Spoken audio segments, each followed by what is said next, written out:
Thank you all for coming tonight. Tonight is our first installment of this year's Professional Practice Lecture Series. My name is Noelle Timmons. I'm the Director of Student Services here at the Academy.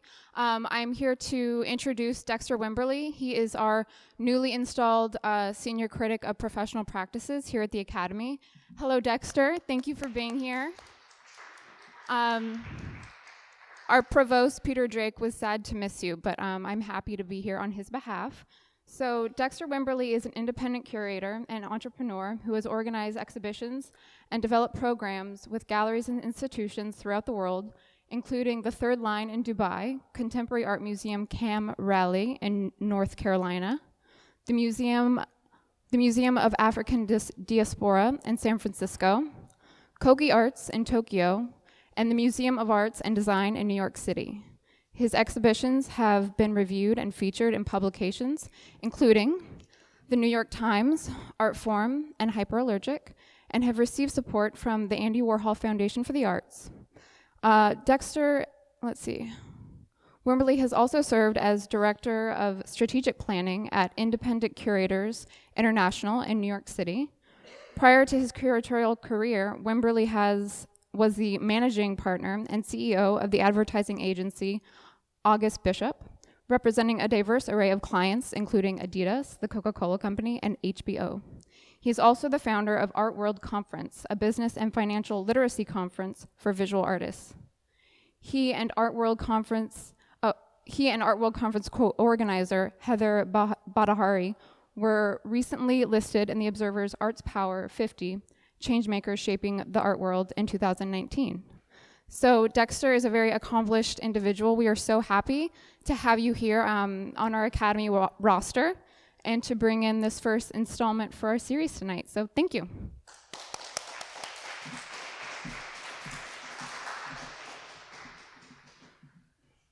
So I'm not sure which microphone I should use. I'll use this one.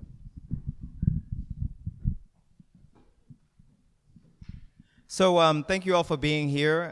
This is a first, mini first.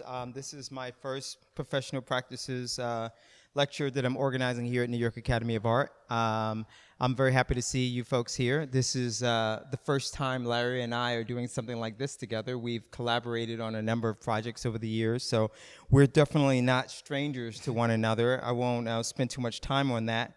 I just really want to kind of get right into it because I know we have a lot to cover this evening, and I'm going to read your bio because I think it's just good for people to have some context on all the great things that Mr. Ossei-Mensah has accomplished over the years, and then we'll get right into your presentation, okay? So Larry Ossei-Mensah is MOCAD's Susanne Feld Hilberry Senior Curator. That's in Detroit. He uses contemporary art as a vehicle to redefine how we see ourselves and the world around us. The Ghanaian-American curator and cultural critic has organized exhibitions and programs at commercial and nonprofit spaces around the globe from New York City to Rome, featuring such artists as Firelei Baez, Allison Janae Hamilton, Brendan Fernandes, Ebony G. Patterson, and Stanley Whitney, to name a few. Moreover, Ossei-Mensah has actively documented cultural happenings featuring the most dynamic visual artists working today, such as Derrick Adams, Mickalene Thomas, Njideka Akunyili Crosby, Federico Solmi, and Kehinde Wiley.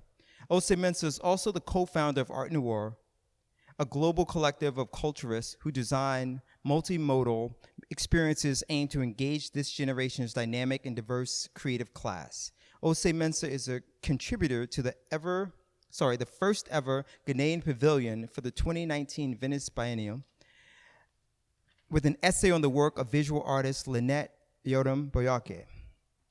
Ossei-Mensah was recently, this is funny, because you recently co-curated an exhibition with me. It says with Dexter Wimberly, but I'll say with me. The critically acclaimed exhibition at the Museum of the African Diaspora in San Francisco titled Coffee, Rum, Sugar, and Gold, A Post-Colonial Paradox.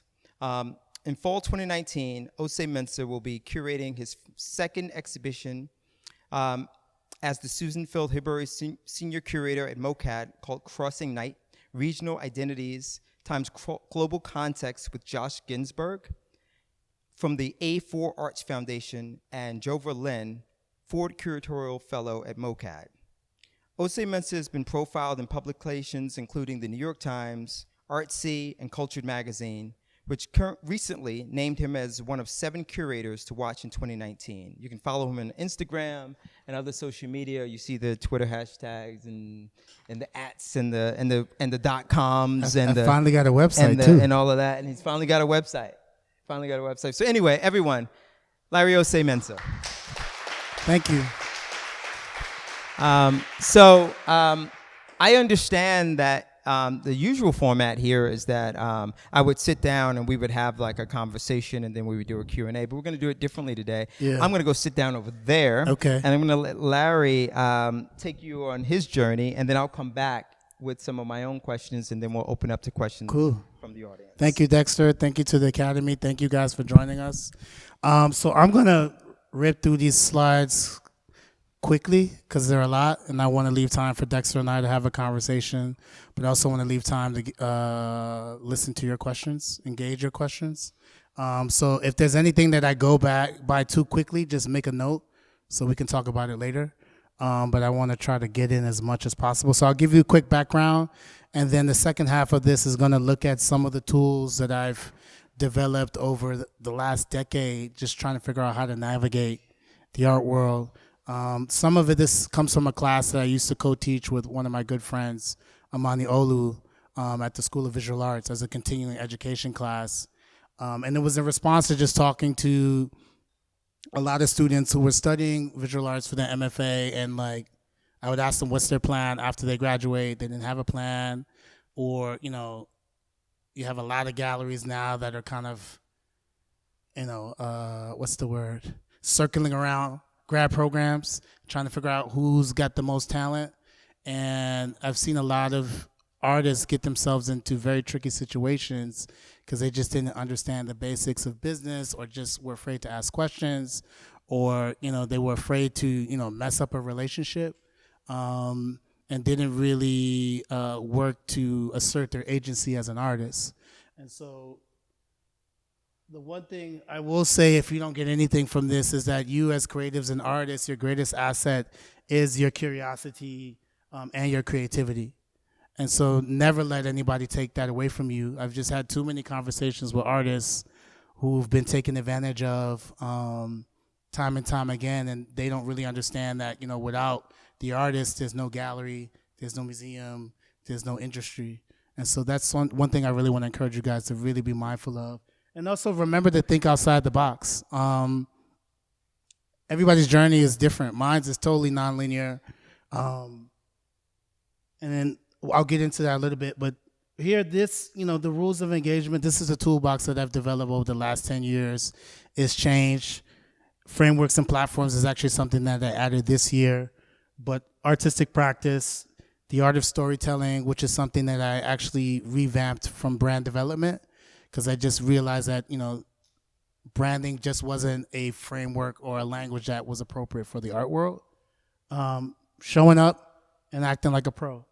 So my brother, Stan Lumex, is in the audience. Thank you for being here.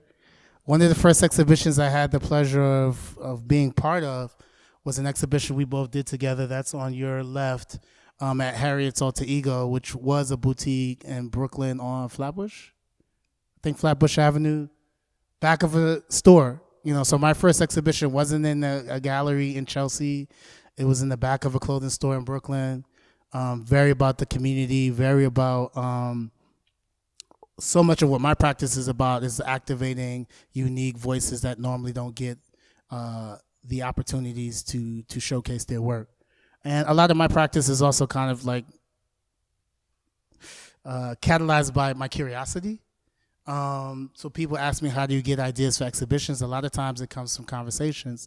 Like the show Dexter and I did, Coffee, Rum, Sugar, Gold, I think we were having a conversation on his birthday, and we were just talking about, the notion of colonialism, or the idea of the post-colonial. Yeah.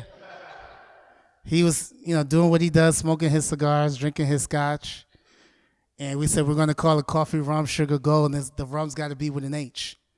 And that was like 3-4 years ago. And we were able to execute that exhibition this year at the Museum of the African Diaspora in San Francisco. Did a catalog that like sold out first day on Amazon. So, I'm really proud of that work that we do, but that's just an indication that ideas can come from anywhere. And so started out doing photography, one as a mode of expression and trying to find myself, because I think around that time I was 28 years old. My dad had just passed, and I was just beginning to kind of figure out, what is it that I want to do with my life? And over time, I kind of realized being a photographer wasn't my journey. So I pivoted into writing. And I wrote for a lot of culture magazines. So, Arise magazine, which was a popular magazine out of Nigeria. I did one of Toyin and Njideka's first articles. Njideka just sold at auction for over $3 million, I think, a couple months ago. So I've always been about trying to discover the talent before people kind of validate that it's important. But through writing about these artists, that was my education, because I didn't go to school to be a curator. I'm self-taught. And I've just kind of learned through experience. I've learned through conversations.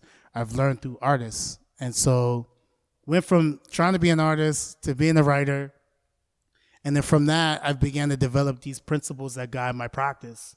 And so that being access, belonging, curiosity and conversation, value, catalyst for diversity and collaboration. And so access. So for me, my background's in marketing and advertising. And so I'm always thinking about how do you use these tools as a platform to extend the conversation that I'm interested in? How do I get more of my friends who are not necessarily in the art world or in the arts to know what I'm doing? Like, it's great to see so many different friends here from different parts of my life. So that tells me that what I'm doing is working, right? And allowing them, we're inviting them to be part of this conversation and finding the things that they deem to be inspirational or important or creative, whatever the case may be. And then also access to trying to cross disciplines. So this is from a collaboration I did with Samora Pender-Hughes, Nina Chanel Abney, and Aja Monet last year at National Sawdust, where I wanted to look at the intersection of art, poetry, and music. And also wanted to see, how do you mount an exhibition that's not in a white cube format? What does that look like? And it was really cool because like most people who came really didn't know what they were going to experience. But at the end of the performance, you saw people who were like hugging, who didn't know each other, people who were crying. And for me, it was a total experiment. And it was also just a need to get out of my comfort zone, because, curating exhibitions is not necessarily rocket science per se, but there is an art to it in terms of trying to evoke a certain feeling and a certain response. And so for me, I wanted to challenge myself in doing it in a more performative space where I can't necessarily control all the variables. Belonging, all the exhibitions I do, I aim to make sure that there's a component that invites young people to be part of it, whether it's, toddlers. So this is an exhibition I did in Harlem with Time Inc. And they work with kids from K to second grade. It's about 600 kids across the city of New York. And these young students came from a school that was like 2 blocks from the gallery. This is the former Elizabeth D gallery. And it was great because when I was talking to their teachers, they were saying normally we get on the bus and go down to Chelsea to see art. And for them, it was just mind-blowing to walk a couple blocks and see art by artists from their community. So for me, it's always about how do we plant these seeds in the minds of youth that they know that this space is for them as well. Curiosity and conversation. I like to talk. That's how I learn. And I also like to organize conversations. Because for me, I look at that as like another form of curating. So curating for me doesn't always have to exist as an exhibition. It could be a panel, it could be a performance, it could be a dinner. But for me, it's all about how do you use these platforms as a space to instigate conversation and dialogue. And value, how do you instill a sense of value? I didn't grow up going to museums or galleries. And in the beginning of my career, there were many moments where I would go into a gallery and, the gallery attendant wouldn't even like lift their head up. And I think that's very intimidating for some people. So I like to do, whether it's me individually or through collaborating with ARTNOIR and galleries, create a space where people can feel welcome and feel a sense of value and be part of the experience in a meaningful way. And catalysts for diversity. So for me, I think about diversity in a multitude of ways, not just race, but I think about it from an economic standpoint, from a psychographic standpoint. Oh, what up? And so always thinking about how can you inject, these notions or these ideas around diversity in exhibitions or projects that I do. So on your left, that's from an exhibition I did, Race and Revolution, at Mickalene, and that was looking at inequality in the school system. And that exhibition actually toured for 2 years, and it just closed in July in Pittsburgh. And then on the right was the first exhibition I did at MOCAD, entitled Parallels and Peripheries, and it was platforming predominantly the voices of female artists. So it's 12 artists, 8 were women, and looking at their practice through the lens of art, technology, and science. And this is from an exhibition Dexter and I did together, Coffee, Rum, Sugar, Gold. And this is from an exhibition that actually just opened on Friday in Rockville, Maryland. That's Parallels and Peripheries, Part 3, Mobility and Migration. And that was specifically focusing on the voices of immigrant artists or first-generation artists. Rockville, Maryland is a sanctuary city, and so I thought that was the perfect platform to instigate this conversation, looking at how these artists are thinking about identity, their immigrant status, being in proximity to Washington, D.C., and all the policies that are being put in place to demonize immigrants. And on the right was from a project I did at MOAD as well with American artists. And this was a project called Dignity Image. And it stemmed from a project he initially did at the Street Museum of Harlem, which was a postcard project. And when I was doing a site visit for Coffee, Rum, Sugar, Gold, I was staying in Bayview, Hunters Point, which is one of the last African-American neighborhoods in San Francisco. If you look at the demographic of San Francisco, it's 2.5% is black. So for me, I actually was kind of surprised that there were that many black people in this neighborhood. And it turned out there was this organization, BayCat, that works with teens, that teaches them how to use new technology, produce content. So what we did is we went into the communities and we did this, what I look at as a 21st century portrait project, where people basically were sharing images, these dignity images on their phone that they don't necessarily share for public consumption, but it's for themselves.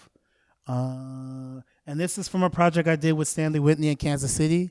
There's a KC AI alum, Paul Anthony Smith.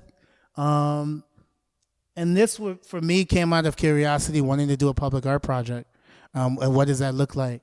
And wanting to collaborate with an artist like Stanley, but not necessarily wanting to do an exhibition in the White Cube.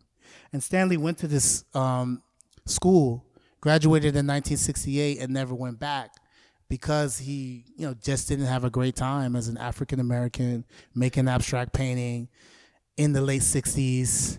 It wasn't the trend. And so, it took me about a year to coerce him to do this project. But this project, No to Prison Life, prison reform is a very important thing to him personally. And this billboard is actually on the main drag in Kansas City. And I think it's still up for another month. And so I was interested in what happens when you have to confront this day by day, and then what could we do to collaborate with activists and people in the community who are trying to reform the prison policies in America. Collaboration, a lot of you guys are like, how do you do all these projects? And it's through amazing collaboration. I mean, Dexter and I, we've done 4 exhibitions together in the last 6 or 7 years, working on another one for next year. Because also for me, that's how I learn. Is through collaborating with people who I think are super talented. They bring a different skill set, and we trust each other. And so we collaborated with Ya Jesse, who wrote the book Homegoing, and we did a conversation with Noya House and ARTNOIR, and we organized a conversation with her and Toyin Adetola, and they happened to grow up with each other in Alabama. And we flipped the script where Toyin is normally the one who's being interviewed, And I said, no, now you're going to be the interviewer interviewing this writer. Because I was interested in, beginning to help my generation and my network begin to platform the literary arts. And then that's an image from the performance at Sawdust last year. This is another collaboration I did with Brendan Fernandes, who's a good friend of mine. He's in the Whitney Biennial, and Under Armour.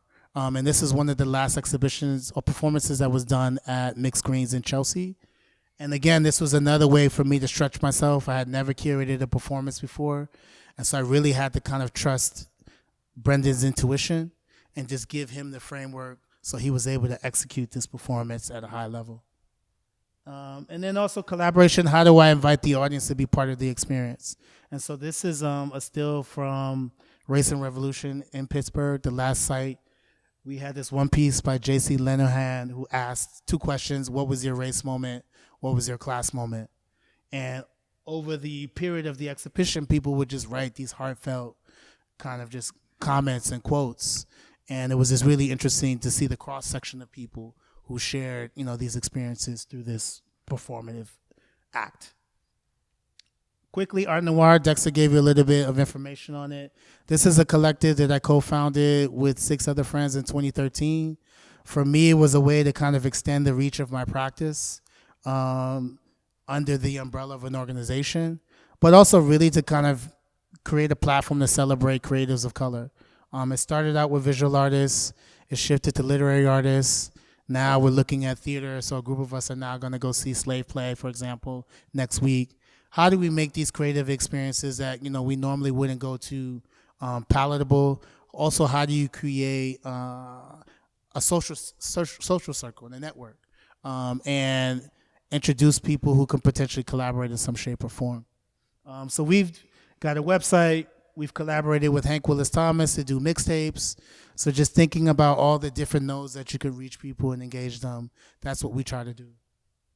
We did a collaboration with Twitter last year for Black History Month, where we collaborated with Dominique Duriceau, where she photographed a good chunk of the Black employees at Twitter. And then we did this portrait exhibition in kind of one of the main sections of the building. So pretty much you had to go by it. And one of the stipulations was that it had to be up longer than Black History Month, because for some people it was interesting to see, people were crying just seeing these portraits, and then you saw some people who were visibly uncomfortable. And I could see in their mind, it's like, okay, well, March 1st is going to be gone. And this piece ended up staying up until May. We got the buy-in of Jack Dorsey. So it was a really, for me, an interesting project through ARTNOIR to collaborate and help employees in this organization see themselves, but then allow a space for dialogue with their colleagues. So back to this toolbox. So frameworks and platforms. So for my curatorial practice, exhibitions, obviously, public programming, social media has become an incredible tool for me to kind of disseminate the things that I'm interested in. And recently, publications. It was until publishing the catalog for Coffee, Rum, Sugar, Go, I didn't really realize the importance of text and printed matter.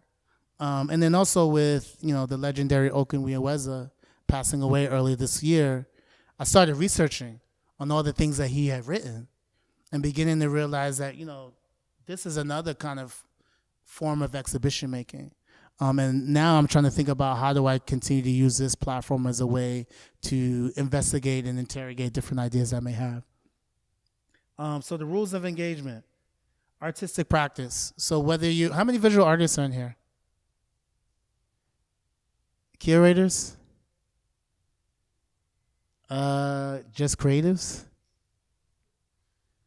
So for me, one thing that I always have to kind of come back to, because I do 1,001 projects, is what is your why, right?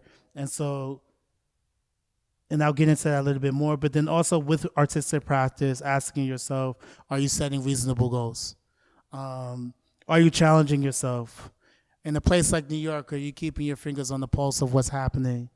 And then how are you reconciling outside influences that inform your practice? And then where do you find inspiration? So this is called, I believe, the Golden Circle. I got this I was inspired by this from Simon Sinek's book by the same title, I'm Starting With Why. And so the why for me is the foundation, because I always meet artists or creatives who are offered these amazing opportunities and they don't know whether to take it or not. And I always ask them, ask yourself why 5 times, you know? So when I ask someone, we're the artists again? Why are you an artist? Why else?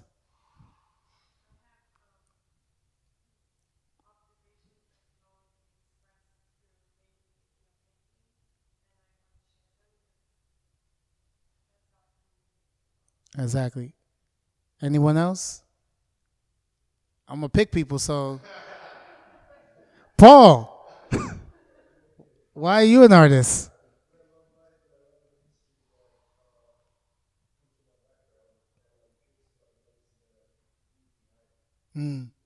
Legacy, that's important. So what is your why? You know, purpose. Why do you want to be an artist? You know, and then strategy. How are you going about fulfilling that purpose? So some of you are students here at the Academy, so that's a step towards fulfilling that purpose. Execution. You know, what steps are you taking to make those actions, those goals actionable? Because I think a lot of times people, you know, dream these big dreams, but they're not putting goals in place that make these dreams achievable. And I think that's an important thing to keep in mind. There's one thing to dream, there's another thing to really put actionable goals in place to make those dreams come true. What is your how? So what are the guiding principles that bring your why to life? And for those who are interested, so there's this thing, this actualization tool that Imani and I co-developed called the SAFE Plan. And it basically is broken up into quarters, and we invite people to come up with one goal that they want to accomplish in 3 months, and then think through, you know, what are the challenges, what are the opportunities, and it's a step-by-step process, which has been helpful for me. So if anybody's interested in that, we can do like a sign-in sheet, and, you know, I'll email it to you guys. Developing a work schedule, again, challenges yourself in the studio, keeping your finger on the pulse. What is your what kind of art are you making? So I know here at the Academy, a lot of people make figurative painting, sometimes sculpture. But also, what are you trying to say through that art? And then also, I think one thing that's key, and I won't name a name, but there's an artist who graduated from here a couple years ago. Incredible painter, but there was something that he was doing that just wasn't registering and clicking. And, you know, I invited him to really interrogate what wasn't working. And once he really did that work, there was a significant shift in his practice. And, you know, now he's kind of one of the premier emerging artists in the U.S. Getting feedback, studio visits, crit groups. One thing I always like to encourage, particularly grad students, is how are you utilizing the resource that's around you? How are you getting feedback from individuals who hopefully will give you feedback from a point of view that's constructive and that will push you? As someone who's gone to grad school, for me, it's really about those relationships, because some of these relationships become lifelong collaborations of sorts. Storytelling. So who knows who did this? Anybody? Yeah, okay. Who made this? There you go. Who made this? Wow. LeVar Moreau? Who made this? You guys are not good at art history in here. Rob Pruitt? That's Carol Walker, you sure?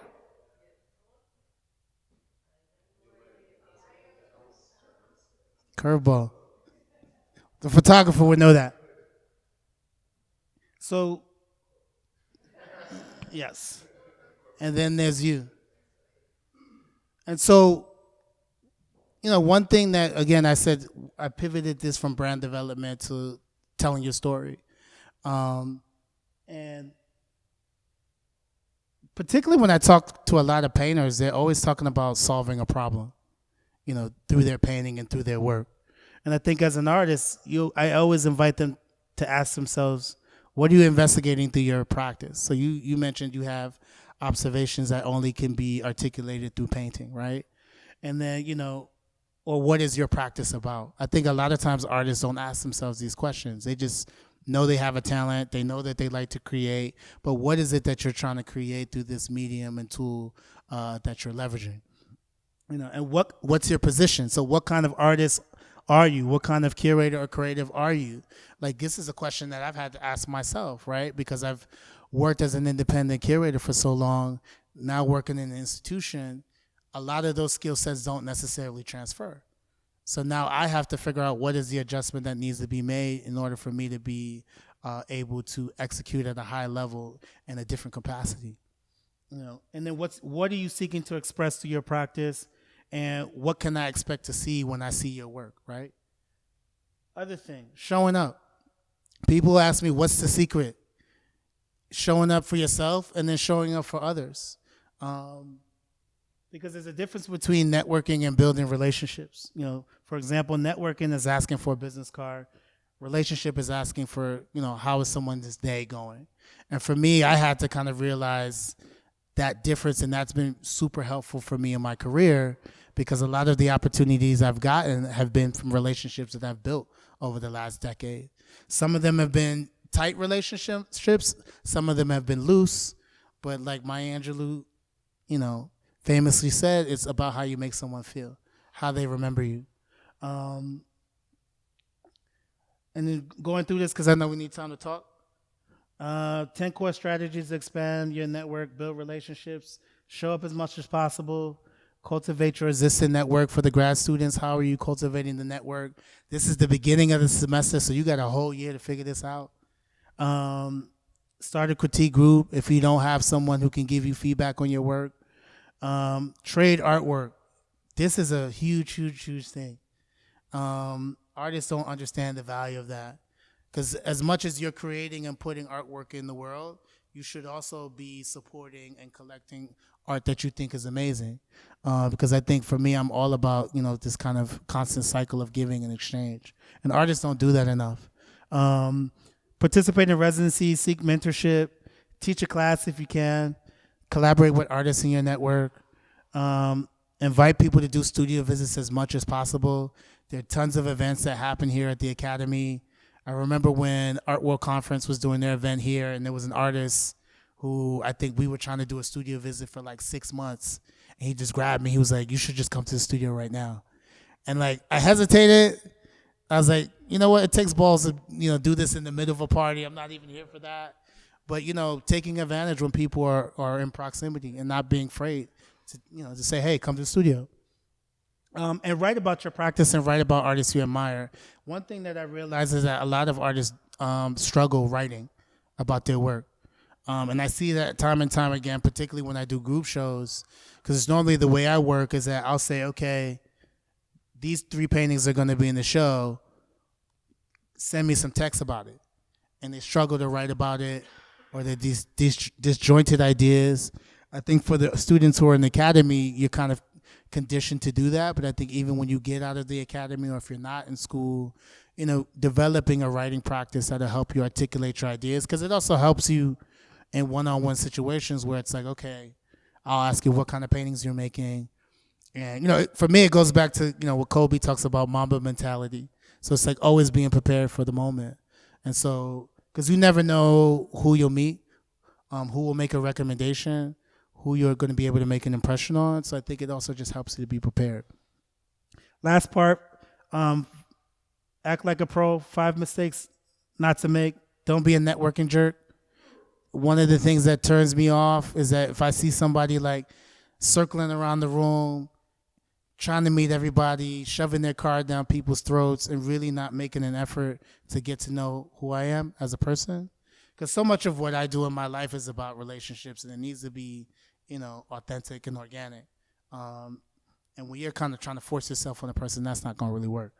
Don't reach out to people only when you need them. Time and time again, I'll know when it's residency season, because I'll get 10 emails from artists hey, can you do a recommendation? And I haven't heard from this person in 6 months to a year. If you know you're going to ask somebody for a recommendation, stay in touch. Keep them up. There's one artist, Manuel Matthew, incredible Haitian painter. Every month or two, he just sends me a PDF. These are the paintings that I've made. And it's unprompted. It's not, trying to make a show, but it's just like keeping that relationship warm. Not properly following through. Someone asked me, what's your biggest challenge as a curator? Artists not following through. Artists committing to doing shows. Artists committing to doing projects. And then they ghost on you, for a month or two, and then come back and like as if nothing happened. So if you're going to commit to something, stick by your word. Because artists also don't realize that curators talk. We have conversations. And Dexter might be like, oh, you show Paul Anthony Smith in your show in Rome. How was that? And I'm going to have a point of view. And artists are not always mindful of that. And they, and that could lead to more opportunities. Working with Paul was amazing, by the way. And don't be opportunists and don't take things personally. So these are the tools. Thank you. I'm sure you have questions.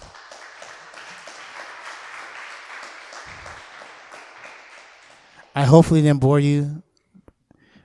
But now we can get into the meat and potatoes. Yeah.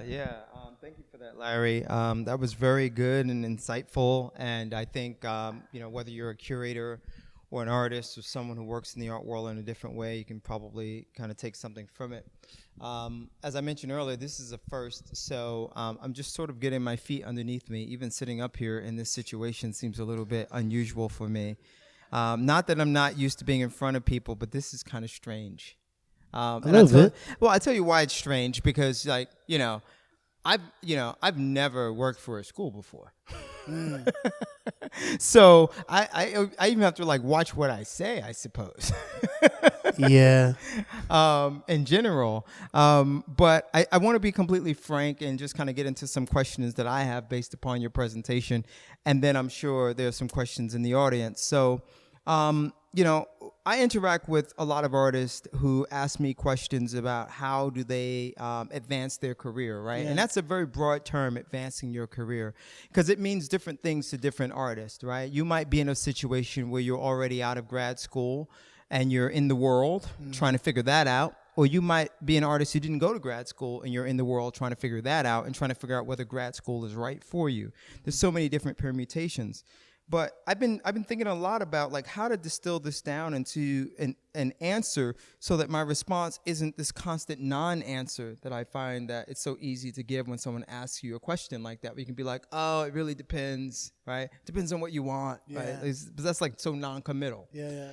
So I've been trying to work through what some answers could be, and similar to your presentation, I've been sort of stacking up some things. So, in terms of taking the next step, one of the things that I've come to conclude, and I'd love to get your take on this, is one of the pieces of quote unquote advice is recognize all of your progress.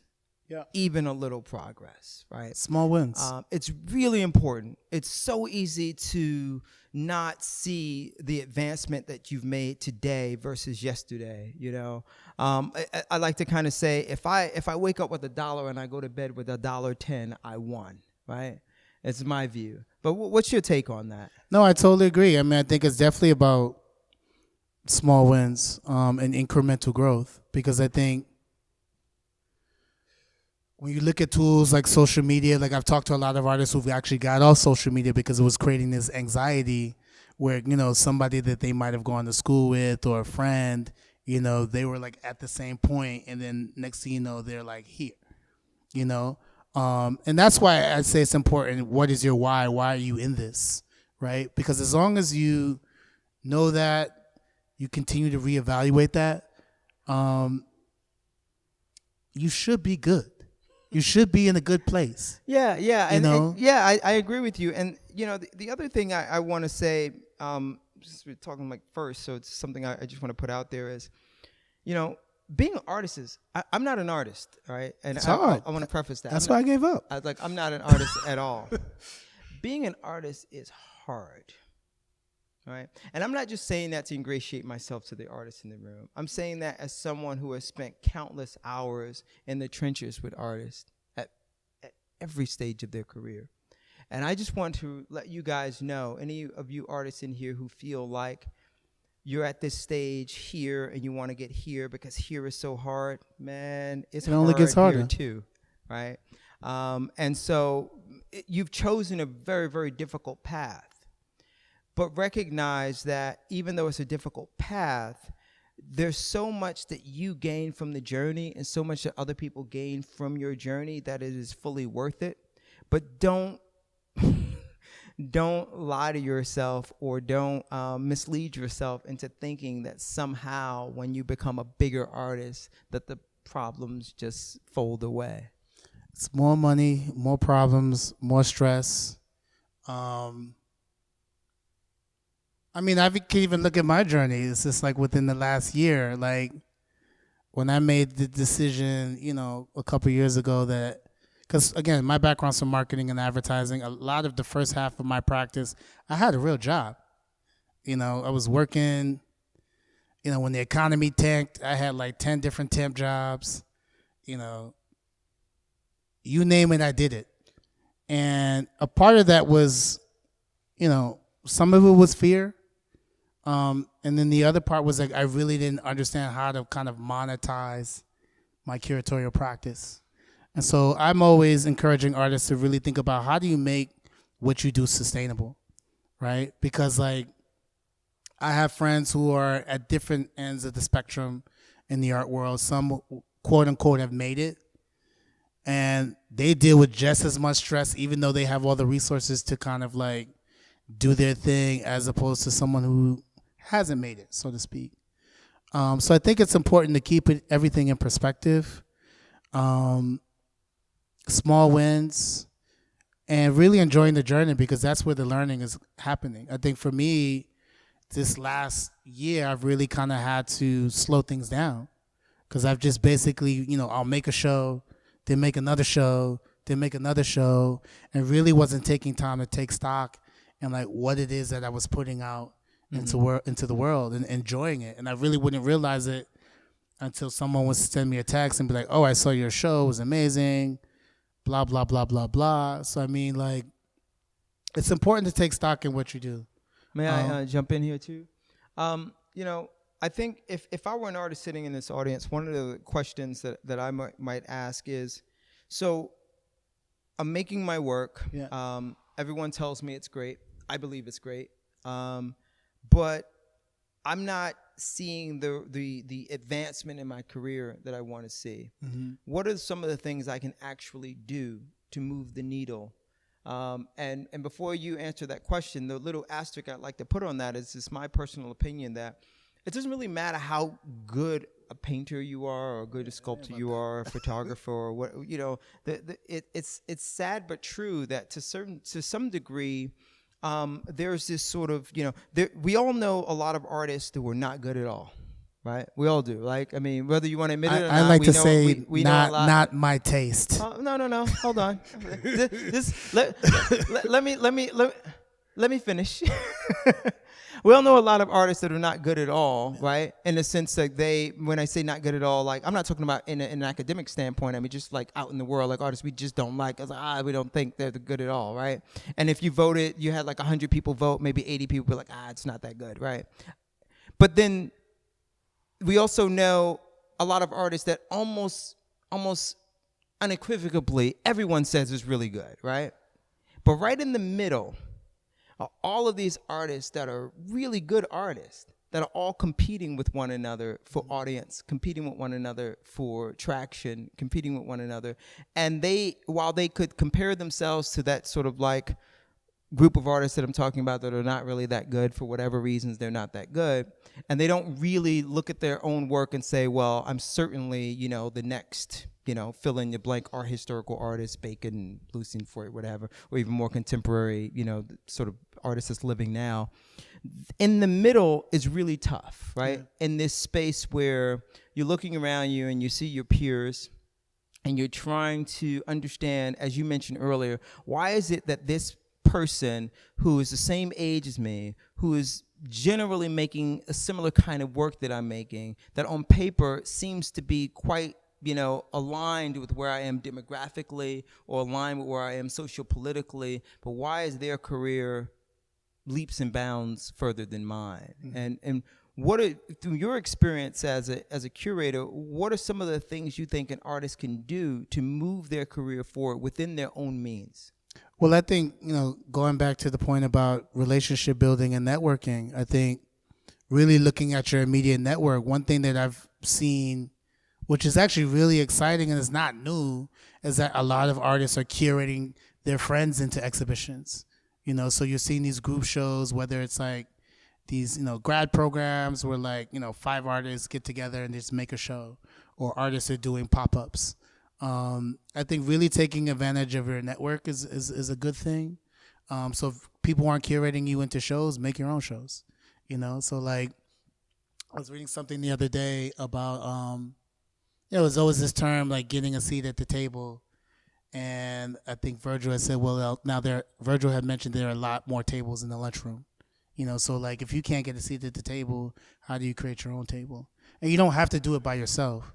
And I think that's the misconception, is that artists, so much of the time they spend is by themselves in their studio making work, but no successful person, and everybody defines success differently, does it by themselves, right? So who is your brain trust? Who's in your circle of influence? What curators do you have relationships with? If you don't have a relationship with a curator, how do you go out there and establish one? How do you go out there and establish? So, for example, Kim Darris, she's an artist in an exhibition that I just opened in Rockville. We met on the D train on 125th Street. I was literally coming out. She was going in. She was like, Young Global. And I looked at her. I was like, do I know this person? She's like, I'm an artist. I was like, And, we chit-chatted. We followed each other on Instagram. And, and I just watched her progress. And one day she had posted from this small exhibition she did at AIR Gallery in Brooklyn. I was like, wait, that's real artwork. And the next day I went. We spent 2 hours together. I was like, yo, I'm doing this show in Maryland. I need 2 of these sculptures for the show. And I posted her work on my Instagram. And I'm doing a show in Italy next year. And the dealer saw it, was like, I want to bring her to Italy. Right. So, that's an outlier example. But I don't know if it's so much of an outlier example. It's outlier in the sense that, sure, it's random to run into a curator on the train who ends up visiting your studio and putting you in a show, and then subsequently end up in a show in Italy as a result of that. Yeah, sure. I get that.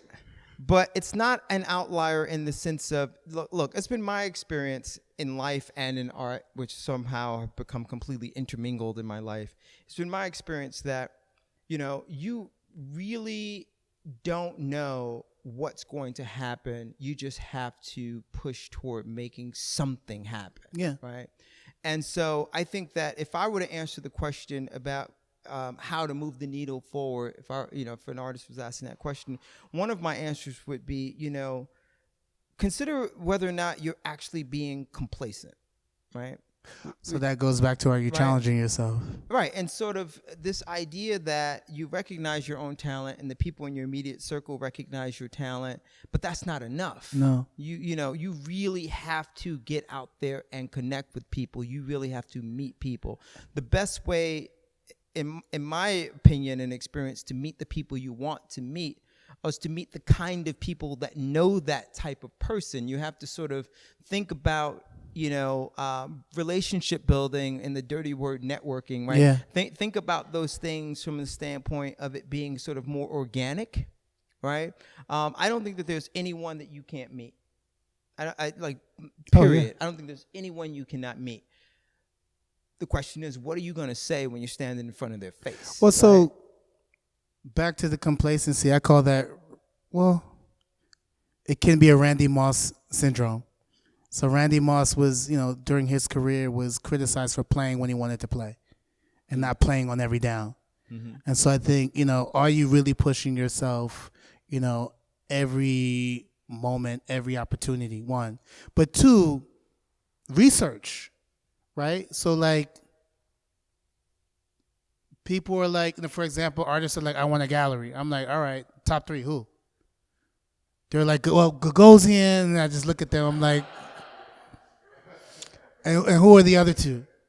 So like just something as simple as like artists saying, oh, I need a gallery that'll help get my work out there, but can't name 3 galleries who their work fits within their program. Right. Very important. Or researching curators. Like, very important. I know that Dexter is partial to painting, for example, right? So it's like understanding, looking at the oeuvre of what this person has curated and understanding the types of shows that they do. So like if you're a video artist, not that Dexter won't be into it, but you're 9 times out of 10 probably not going to get his attention, as opposed to if you're a painter or maybe a sculptor or make drawings. So it's also kind of understanding like who's your audience, when you're engaging with these people, because every curator has a different focus and a different interest. Well, I have one more thing I want to say, and then we can open it up to the audience. And it sort of touches on another thing that you mentioned, and that's, well,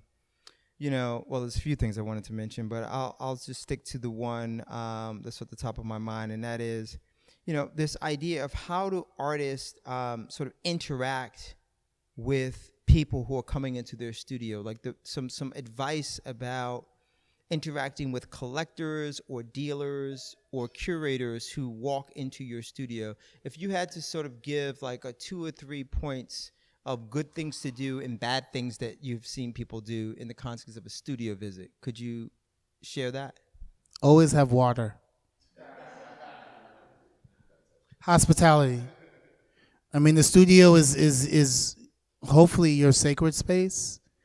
And even though I said, do a lot of studio visits, I think you also want to be mindful of who you're inviting. It's not your home, but it's your space. So what type of hospitality do you provide? Be prepared, right? So I've gone on all types of studio visits. A lot of artists, particularly if they don't have proper studios and they're working from home, are hesitant to invite you to do a studio visit. And I tell artists, the only thing I'm going to be mad at if I come to a studio visit, wherever it is that there's no art for me to see. There's no conversation for us to have. So be prepared. And I think also edit, which I think is a challenge for a lot of artists. Like, they want to show you everything in the kitchen sink. I think if you research this person and their interests, edit and showcase the works that you think they'll be responsive to, as opposed to showing them like everything that you've made. And one thing I will say, which is like, I don't know if it's a trick that artists do, but I tend to look for the work that's like turned around in the corner, because that tends to be the one that they're not super confident about. But sometimes that work has ended up in an exhibition. So some people consciously do it, some people unconsciously do it. But yeah, hospitality, be prepared. Be clear in terms of what the work is about. Be on time, because I've had studio visits where the person's been late and I've got there before them. And I think sometimes, it's case by case, like depending on who initiates the visit. I don't think it's wrong to like if I initiate the visit, it's not wrong to ask, so what do you have in mind? What are you working on? Are you working on a show that you think one of these works can work for? So trying to figure out if there's an outcome from this visit. Some curators would just be like, I just wanted to know more about your practice. But I think kind of calibrate what the visit is for. Because a lot of times you just do the visit and then right. Well, actually, you never hear from the person again. That's a great point. A good point to end on as well. I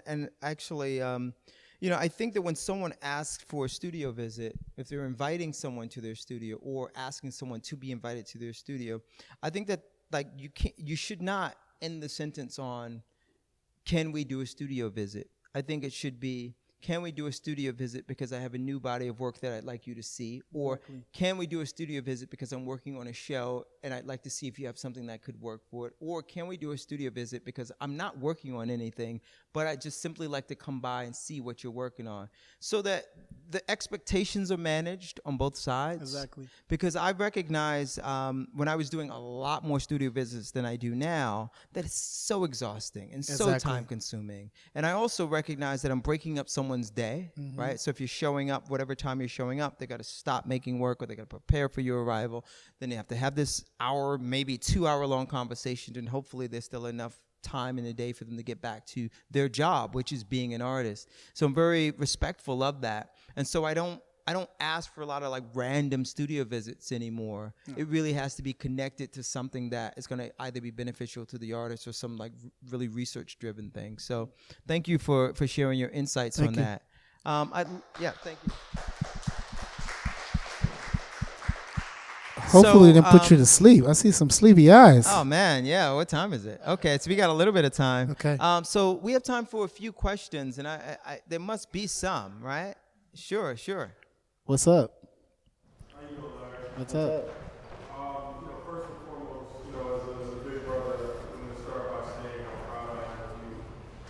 Thank you. Appreciate it. But what I really want you to share with the audience is, because I've seen your journey, is talk to us about your turning point when you went from, pretending to be a pro to feeling like you were a pro. I mean, that was one of your points, right? Yeah. Act like a pro? Yeah. Like, when did you feel like, you know what, I'm not pretending anymore?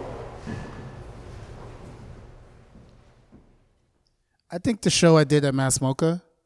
So I co-curated a show at Mass MOCA with Susan Cross of Allison Janae Hamilton's work. It was my first museum show. It took like a year to put together. It was a 3-week install. I had never been so exhausted in my life. And it was like the first major show that I had done, because I did this show 18 going into 19, because I left my job, like full-time job, 2015, 2016. And I've been doing shows, but it's like, I think someone had talked about legacy, but I really wasn't thinking about like, what is the legacy that I'm going to leave, right? Because I talked to one of my mentors. She was like, you could do 1,000 shows, but if those shows ain't hitting, you got to go back to the drawing board. And so I think that was like, for me, a great turning point in terms of like a lot of curators want to be part of the institution, because they feel like that's quote unquote making it. But collaborating with Allison, because she's somebody that I've known for several years, building the trust in this community of North Adams. And it was just incredibly hard, to be honest. And it was just a truly satisfying feeling, because a lot of times you put shows together and it's like the stress of doing it, but it's not like hard. Like this was hard because the show had to be up for a year. So imagine a show up for a year and it's got to be good every time you come and see it. So I think that was one point. But I think going back to what I said before, I think leaving my job. I don't always share this story, but my last corporate job was at Nickelodeon, and I was doing marketing. And I was super open about like my curatorial practice. I would take my team on tours of my show. We did a show on 57th Street that I took my team to. And one day my boss called me into the office because I was a contractor. She was like, yeah, I'm not going to renew your contract. And I looked at her thinking like, what did I do? She was like, you didn't do anything. But this art thing, I see how you light up. I see how you get excited. And you need to just go chase that. And I didn't really realize the gift she was giving me at that time. So I was like, man, F that. Was interviewing for other jobs.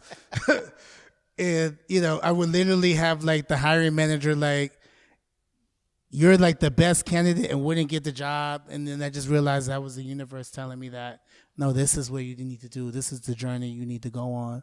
And it's still a work in progress. It's still a work in progress. I definitely don't have imposter syndrome anymore. Because I think that's also another thing with artists. I think and curators. I think sometimes you feel like you have this imposter syndrome, and until you do this certain thing, you haven't made it. When really it's kind of like it's the summation of a bunch of incremental things that I think help you kind of realize that this is the journey, this is the path, this is the vocation. But yeah, I hope that answered your question. We have time for a couple more questions. Sure.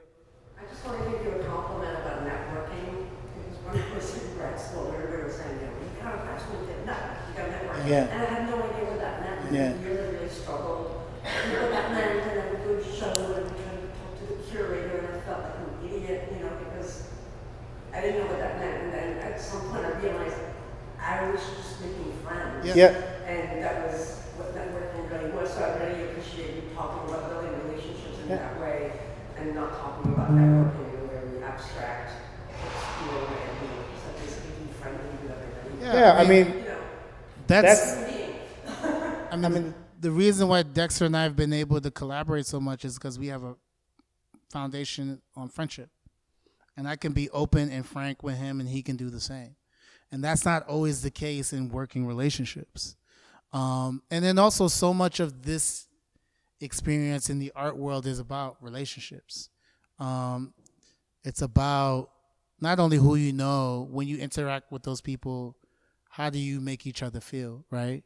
And within this climate, it's been really exciting to see more artists taking agency over their practice, where their work is shown, how it's shown, not just being reliant on like a traditional gallery format in order to exhibit their work. But the other thing is seeing people show up for each other. Like there's an artist I know, she opened a show at the Seattle Art Museum, and a bunch of her friends from the East Coast flew to Seattle for the opening. And for me, that says a lot about their relationship. And even me, like, that was a big part of, I guess, me establishing myself, is that a lot of times, like, a friend would be like, yo, I got this show in, like, Dubai. And I'd be like, word. And then, I'll see a deal to Dubai or Emirates. I'd be like, let me pull up. And I think, to piggyback your question before, I think also when people started seeing me show up to certain things, and it wasn't someone buying my ticket, a lot of times, like, me and Amani's from Philly, and we always talked about, we were going to get it the ski mask way in the art world. So they were either going to get down or lay down, but we were going to be part of this conversation because we weren't necessarily invited, so we had to force our way in. And a lot of times that's just showing up.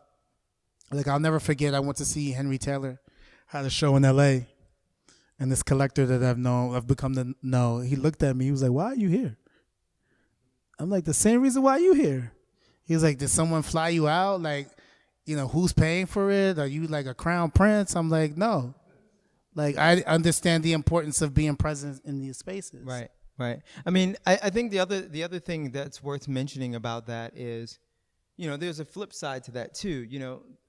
We will all run into these situations where there are people we are trying to build relationships with that seem virtually impossible to do so. And I think it's important to recognize that not everyone is going to be receptive to building a relationship with them, and to not judge yourself or to value yourself based upon the sort of like the impregnability of someone else's personality, right?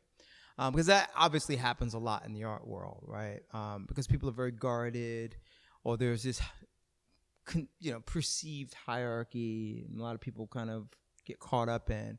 But I think that, to Larry's point, the thing that resonates most with me is that, eventually, if you're in something long enough, your friends end up having influence. Your friends end up having access.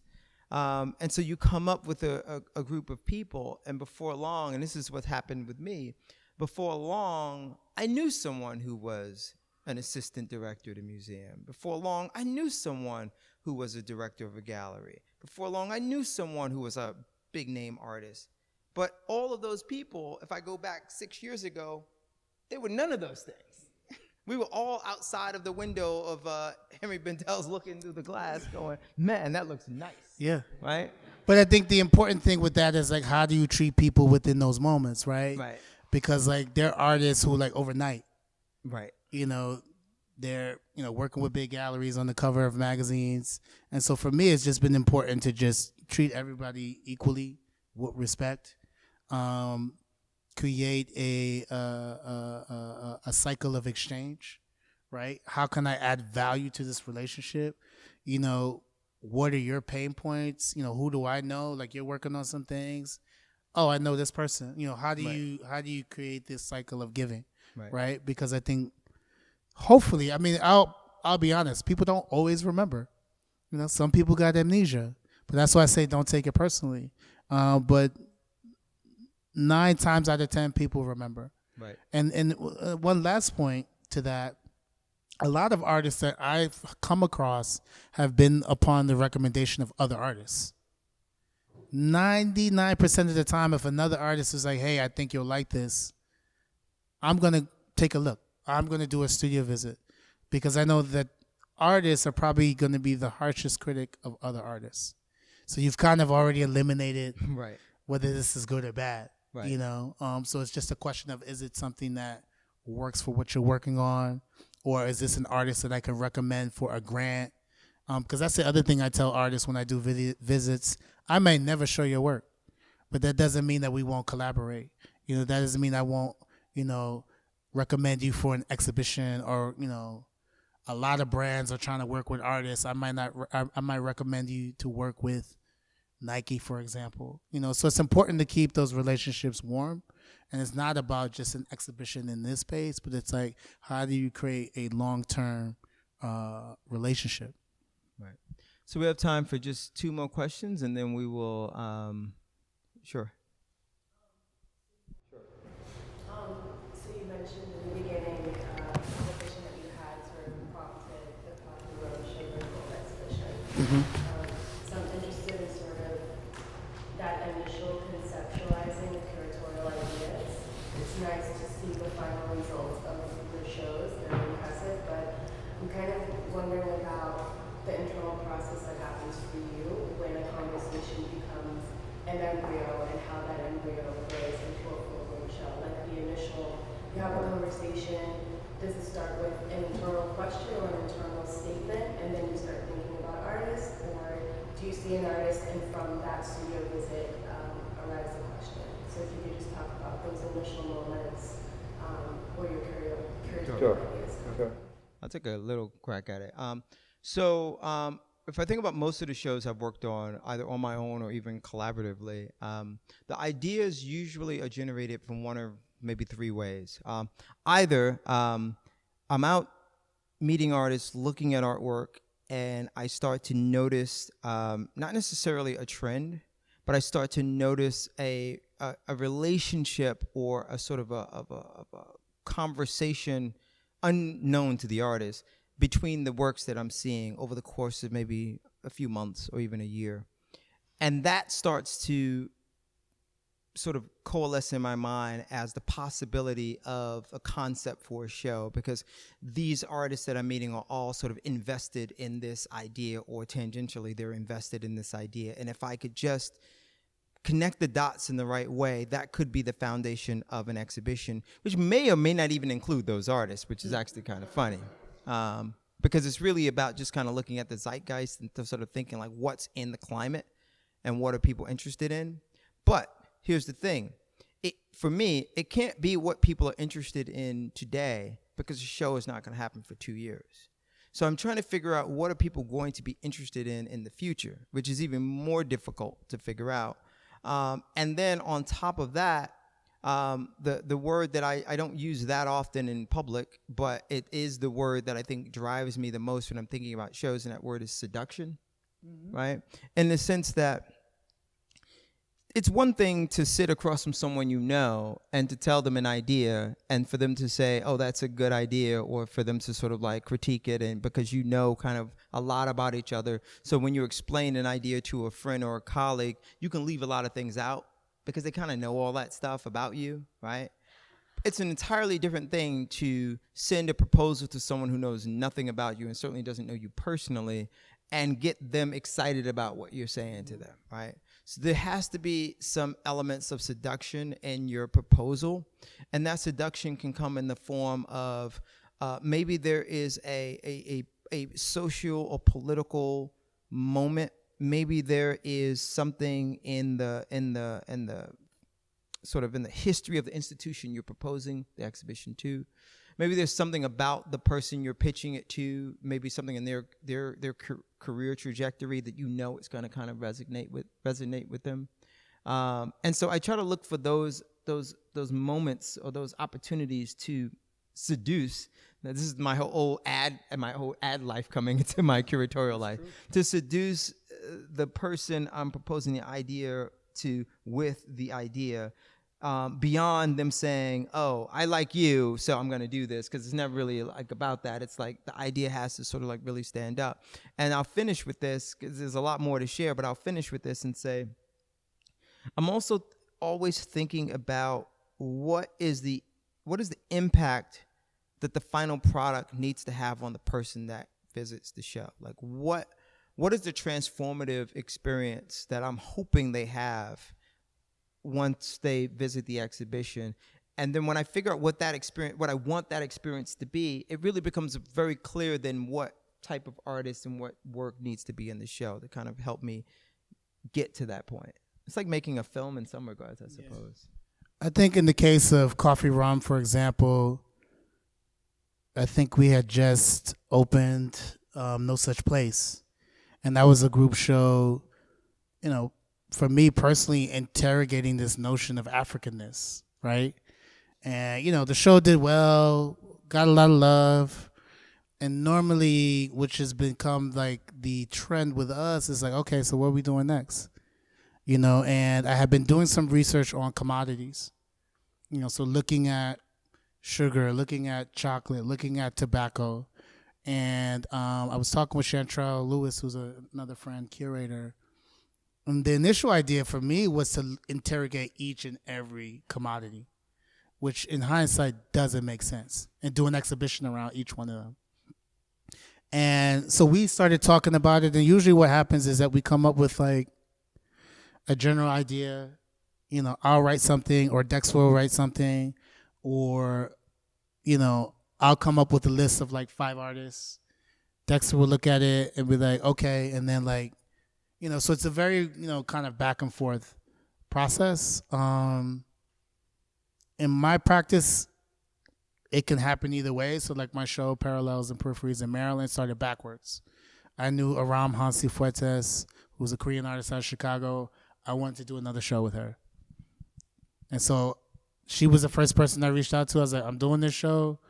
I don't know what it's about, but you're going to be in it. You're going to be the anchor of this conversation. And through talking to her, I kind of figured out I want to interrogate this notion of mobility and migration. And she had been making all these banner pieces that were instructions to people on what to do if you encountered ICE, right? And then I began to build the framework around that, focusing on, because she's an immigrant, so she doesn't have her papers. And I said, okay, what are other artists who don't have their papers or first generation trying to say through their practice? And then sometimes it starts with a question. And so Parallels and Peripheries is a series, and that started with, me going to see Take Me, I'm Yours, which is Hans Olberst's serial exhibition that he's been doing for 15 years. And I'm like, how is this guy asking the same question for 15 years? And being able to kind of recontextualize it for every space. And which of my peers is doing that? And then doing research, I didn't see that. So I said, okay, well, let me use this as a platform to continue to look at like how are artists using their practice to interrogate notions of my mobility, freedom, identity, and then recalibrate it every time. So the first one was all women. The second one was art, technology, and science. This one's migration and mobility. And that came from a conversation with a curator in San Francisco. Actually, when we were installing Coffee Rum, we went to an event at SF MoMA, and I was talking to a friend of mine, Unji, who's a Korean-American curator. And we somehow got to conversations about things our parents used to tell us when we were kids as first generation, because I'm a first generation Ghanaian. If a lot of those things didn't resonate until I became an adult. And so that became like the impetus for the show. Right. Right. So there's a lot of ways that these things kind of come together. I don't. No. Because I think if you always start with the artist, you begin to like lean on the same group of artists. And I think for me, I like to credit myself with always mixing it up. So even in this show, there might be artists that I've worked with once or twice, and then there are artists I've worked with for the first time. Because it's always about how do you give new opportunities to people and not like do the same shows with the same 5 people. So we have to wrap up. We have time for one more question. Okay. If there's one more. Okay, sure. In your presentation, you talked about reconsidering inspiration, and I don't think I quite understood. One more time? You talked about reconcealing inspiration. Mm-hmm. And the context around me asking that is because my background is with DIY and art spaces as a curator in South Atlanta.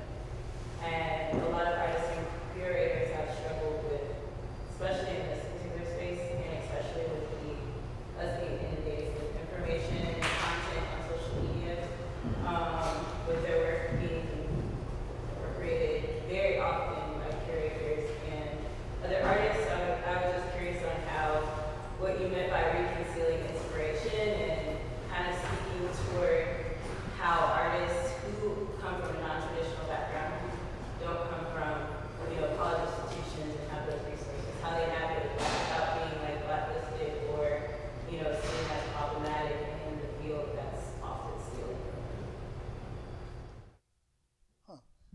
Okay, so the reconciling inspiration, I think that's, for me, is just like, where do the ideas come from? Where does it stem from? From some people, like a friend of mine at the Hammer, it came from a Toni Morrison book. For us, it can come from conversations.